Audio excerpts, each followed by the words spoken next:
Caught you red-handed, baby. You're in trouble. You're in big trouble, mister. As the garlic turns, Hit like, subscribe, and hit that notifications bell to continue to follow this ongoing garlic drama.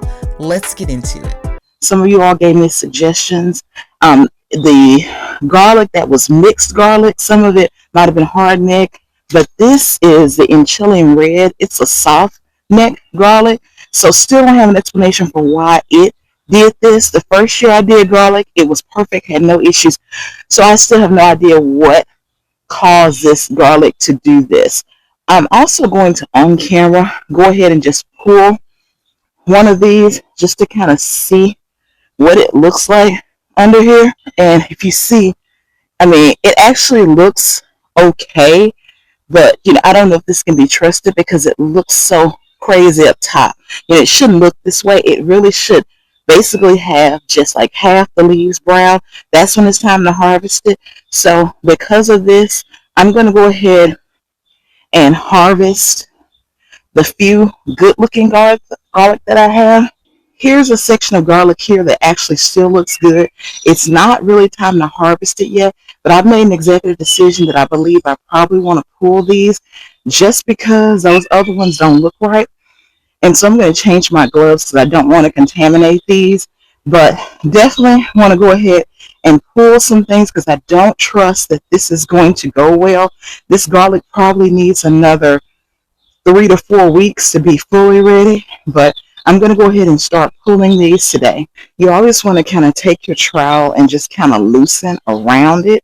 This trowel is metal, so you don't want to actually damage your garlic itself. But so what you want to do, like I said, is just loosen the soil. And then after you loosen the soil, you just want to kind of lift it up or out of there. And we're just going to continue to do this until we get the harvest that seems viable today.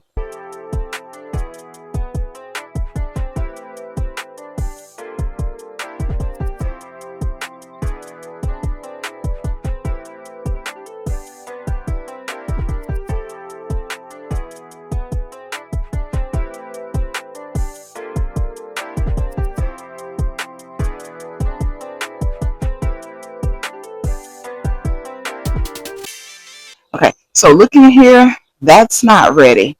That's not going to give us enough of a crop to move forward.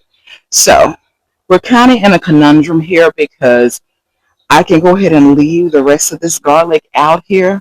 But once again, I mean, the way the other looks, it's just, I don't know if it's going to, I think it's going to basically die. And we're just not going to have a harvest. We're going to have either tiny bulbs or no harvest at all. I mean, this bulb is beautiful, but this is not mature. This is not ready to harvest. So we're just kind of in a weird state here. Just need some tips. Like I said, I wanted to pull it, but pulling it here now is not going to work because it's not mature. This garlic needs another good month, but it's a good chance that if I wait a month, it's going to look like the one I showed you earlier, where it looks like something just dive bombed it. Now here's one that's got a little bit more brown on it. So I'm going to try this one because, like I said, I really don't want to lose everything in this crop. Okay, so fantastic. Oh, so we've actually got something that's actually looking, this one looks like it's actually ready. Now, let me use this one as a good example. Okay, this one actually looks like it's ready. It probably could, had maybe another week or two on this one, but at least we've got some type of, browning started here. So this one's more mature and ready to go. I'm going to go ahead and pull the few of these that I have that, look like they have a little browning. Let me say this. Normally, again, you would give these another 2 or 3 weeks. What I'm going to do is to let these dry out. Once they dry out, they're going to go in these mesh bags. If you saw the 25 budget finds video for gardeners, for new gardeners and beginner gardeners, this is one of those. These bags are fantastic. They're mesh. They have these Velcro sides on them that you can put things in from the side, or you can put things in from this top. On these, they have these nice handles that are very strong, and you actually will put, I'm not going to necessarily do it now, but you would put several garlic bulbs down in there at a time, and you kind of braid these long stems together and let them dry out. You let them dry out for 3 to 4 weeks. in a nice place that's just gonna, especially if you got good airflow, that's the main thing. Some people may say that it needs to be cool. Some people may say it doesn't matter, it can be a warm spot as long as it's got good airflow. That's the main thing. So the ones that I see that look like they've got a little bit of like browning on the stem, but are not completely collapsed, I'm gonna look into some of these to see if they're ready to go, because like I said, I'm trying to pull what's viable, not contaminate the ones that are viable with the ones that look like they're completely decimated, because there's a difference between ready to go and decimated. Here's another one. This one's fine. Last year they got bigger than this because I didn't have any issues, but we'd rather take something that's viable. Let me also note, when you pull the garlic, make sure that you leave this dirt like this. They're going to dry, but the key is to just kind of leave this dirt on. You don't rinse them, because if you put water on these, that causes an issue. We've had a lot of rain here, which is fantastic as far as keeping the crops watered. But the downside is when you need to harvest, times like this when it's time to harvest, it can be challenging because you want to always harvest things after they've dried out like 3 days or so. So this is not dried out. It may have dried out maybe about 2 days, but it's not completely dry. Someone also in the comments said that they thought my garlic had an issue because it was dry, but garlic normally doesn't need a lot of attention. Like the first year I did it, it did perfect. I watered normally, didn't do anything extra. Because remember, the garlic initially starts its life cycle when it's cold, and we're not out here watering when it's 40 degrees outside. So that should not have been an issue. But if you know what might have happened to this garlic, I'm just very thankful to God for the garlic that did make it, even if it may be smaller. I'm thankful for what did make it. I also want to note that even if you didn't get the garlic with the big separate cloves, that's okay, because the main thing is that you get something that's viable. You can get one big clove instead of it separating. Of course, ideally, we want it to separate. Now, this one looks good. This one looks like the garlic I had the first year.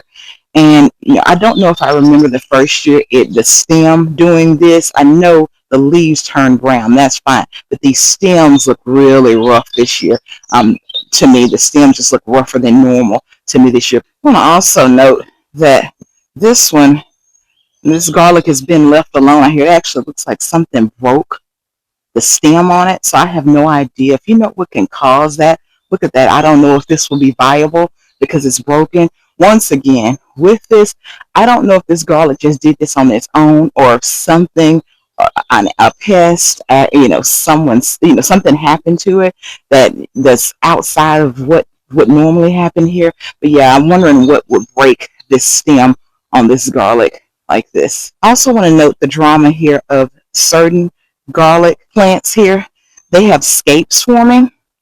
I did a little research on the scapes. It said for hardneck, that's actually normal for hardneck. And once again, we bought the mixed garlic bag this year in addition to the Antillian red. So some of the garlic could very well be hardneck. They said if this happens, that basically means it's not quite ready, but it's almost ready. You can cut these scapes off. I'm going to look at one of these and see what it looks like at this point, just to see what's going on with this one. Well, I tell you, maybe I figured out what happened. Didn't have this issue before, but I'm going to tell you one reason I probably didn't. Notice these beds are very low to the ground here. They're only about maybe 8 to 12 inches off the ground. These beds, I tried them because garlic takes a lot of space up. So I put garlic and onions in these low beds on purpose this year just to try something out. But look at this, and he's actively moving. I don't have chickens, so I'm just going to kind of throw him far away. But this might be what got everything. It's so funny to catch him. I caught you red-handed, baby. So in the act, I don't know what could be done. I normally cover my crops, but these beds are very wide, and I will just have to see if there's a row cover. I don't know if a row cover was something that this low to the ground, I don't know if it would even be effective. I have a lot of tall grow pots also, and they're very effective, those insect covers on those. So let me know down in the comments what I can do for these beds that are low to the ground. They're fantastic when you got to plant something that takes a lot of space, like onions or garlic. But yeah, you're in trouble. You're in big trouble, mister. But let me go ahead and pull this one with the scape, and let's see what's going on with it. So despite the unwelcome visitor that we had, I went ahead and pulled this one just to see what's going on. And like the research told me online, yeah, it's obviously going to be an Chilean red. It's beautiful. You can see the red color here, but it's not quite ready. I'm going to go ahead and take it, but we'll just, instead of having, the different bulbs, the 4 or 5 different bulbs we would normally have, we'll just use this as is. Now that we see that we know grubs are here, like I said, we'll just go ahead and continue to pull as we can. And it's funny because garlic is supposed to be one of those crops that actually keeps a lot of other pests away. So to actually catch that grub in the act is interesting. Let me know what you do to keep, if you do in-ground gardening, because your beds would be even lower than these, or if you use containers like this, but they're low to the ground like these containers are. Let me know what you do to keep grubs and things out of your plants. I wondered if the different type of container has something to do with it, and I guess that answers that. Also, let me know what's effective once I find them, because I do reuse my soil. So I definitely don't plan on throwing this soil out, but that lets me know there are probably grubs throughout these beds. And these are large beds. I'm just going to kind of span across some of them, but I've got a few of these out here like this. They're large beds, and definitely won't plan on throwing this soil away or doing anything else. I just want to use these effectively next time. This is the same bed that grub was in. I just went over to the next section to start harvesting. This also probably explains, I had some other things in this bed. There's some carrots back here that are doing fine, but I actually tried to do some beets here. Detroit red, I have no idea. I planted them at the right time, so this might explain what happened with those. I was wondering why I never got anything. Also, if you have germination tips for beets, so far I've planted them and I haven't had a lot of luck, and I see other people get these gorgeous big beets. Let me know your germination tips also for beets. So I guess at this point, this is very dramatic with the scapes, the grubs, the dive bombing. It's all just very dramatic. So at this point, I guess we're in our next episode of As the Garlic Turns, and this is the critical episode. It kind of reminds me of Days of Our Lives with the whole the whole series with Marlena and the possession and everything. It's like you finally get to this climax of when the truth comes out. So that grub is one clue in the climax of As the Garlic Turns. This is beautiful. It's just not necessarily all the way ready, but we'd rather have something beautiful that we can use somewhat than something that we can't use at all.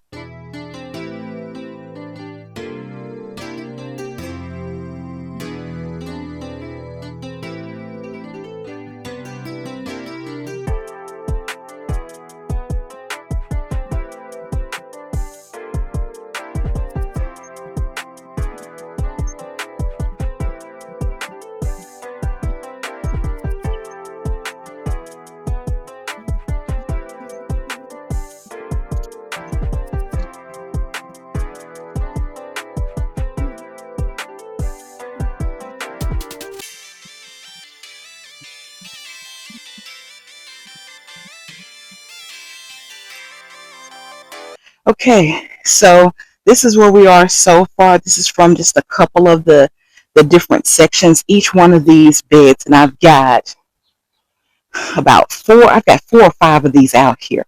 All of them don't have garlic, but a lot of them do. This is from 2 sections out here worth of garlic. I'm going to go ahead and continue, and then I want to bring you back at the end so we can see what we're able to harvest. The great news is, and this is a blessing from God, I put a lot out. I probably put like 120 to 150 cloves out this year. So it worked out. It's funny because the first year I probably only put maybe 30 cloves or something out, and everything did good. So the great thing is we'll have something this year. When you start planting garlic, you're not going to believe the taste difference. It is night and day from what you buy in the store. It's just, you feel like it's a gourmet meal. So I'm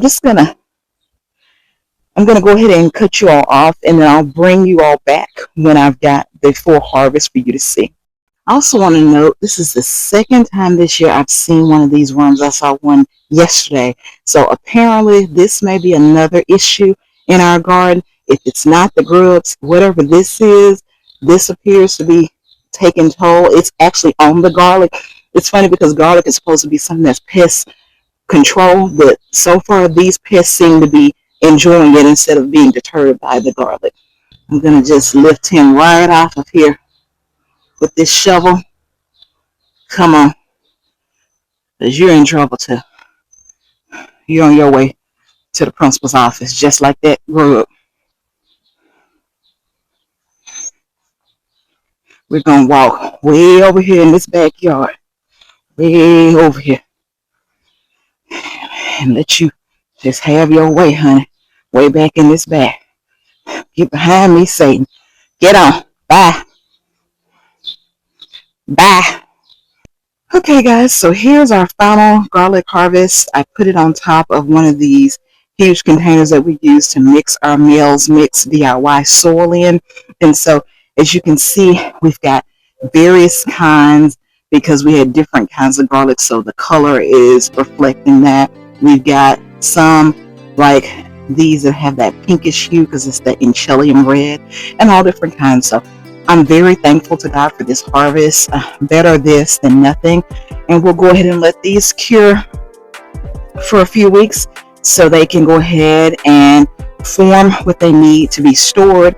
I will say, because they did not fully mature, they may not store quite as long, but I'd rather have that than to have nothing at all or a whole crop decimated. So as you can see, I've got them stacked. You can't even see all of them. You know, it's like, as I said, I planted about 120 to 150 here. So out of that, looks like based on this, we may have retained maybe about a third to half of the harvest we retained. I would say probably about half of it. So that's a blessing. Like, subscribe, hit that notifications bell, and also join our school community, and you can grab our ultimate fertilizer guide. So I'll see you next time.